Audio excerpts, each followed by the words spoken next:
Nagkagulo na naman mga boss no dito nga sa Game 2 ng NBA Playoffs dito nga sa pagitan ng Indiana Pacers kontra nga dito sa Milwaukee Bucks. Ano nga bang nangyari mga boss no kung bakit na lang nagalit ng ganito si Pascal Siakam at gusto na lang sugurin itong mga players dito nga ng Milwaukee? Ano nga bang pinagmulan ng lahat ng yan mga boss no? Tara't pag-usapan natin yan.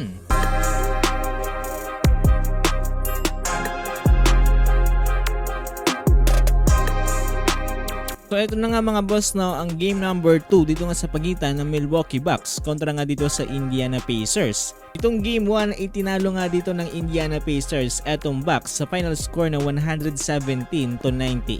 At dahil dyan abante na mga boss no, ng isang pagkapanalo etong Pacers at susubukan niyang bumawi ngayon dito nga ng Milwaukee Bucks dito nga sa kanilang game number 2. Dito nga sa ating game number 2 mga boss no, first quarter pa lamang ay sobrang init na kagad ng magkabilang panig.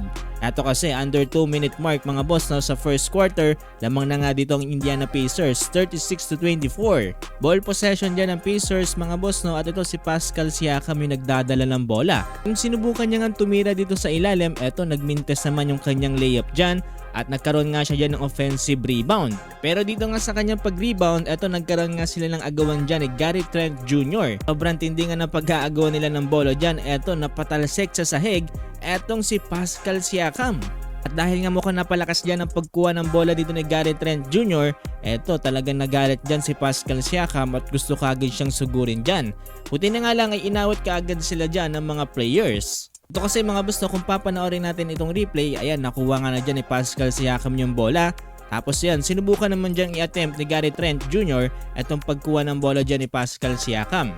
Hindi ko lang na-gets mga boss no, parang wala naman tumulak dito kay Pascal Siakam at parang na-outbalance lang siya dito sa kanyang sarili. Hindi ko lang sure mga boss no, pero kayo ano sa tingin ninyo, sino nga ba ang dahilan kung bakit natumba itong si Pascal Siakam? After that review mga boss no, itinawagan ng loose ball foul atong si Gary Trent Jr. at double technical foul naman para kay Gary Trent at dito nga kay Benedict Mathurin. Sa pagtatapos nga ng first half mga boss no, kasalukuyan ay lamang pa rin dito ang Indiana Pacers 68-60 kontra nga dito sa Milwaukee Bucks. Although playoff series naman to pero kinakailangan na rin makabounce back dito ng Milwaukee Bucks kung ayaw nilang mahirapan dito nga kontra dito sa Indiana Pacers. Hirap na rin magkamomento mga boss na etong Indiana Pacers ito nga sa NBA playoff series lalo na kapag dumiretso to sa kanilang ikalawang pagkapanalo.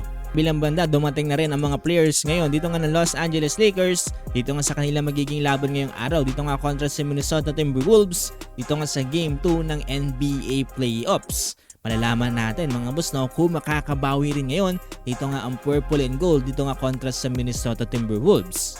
Kung saan sinabi ni LeBron James na kinakailangan nga doon nilang higpitan ang kanilang depensa ngayon para nga masigurado ang kanilang pagkakapanalo kontra nga dito sa Wolves. So tignan natin mga boss no, kung matutupad nga ba yan.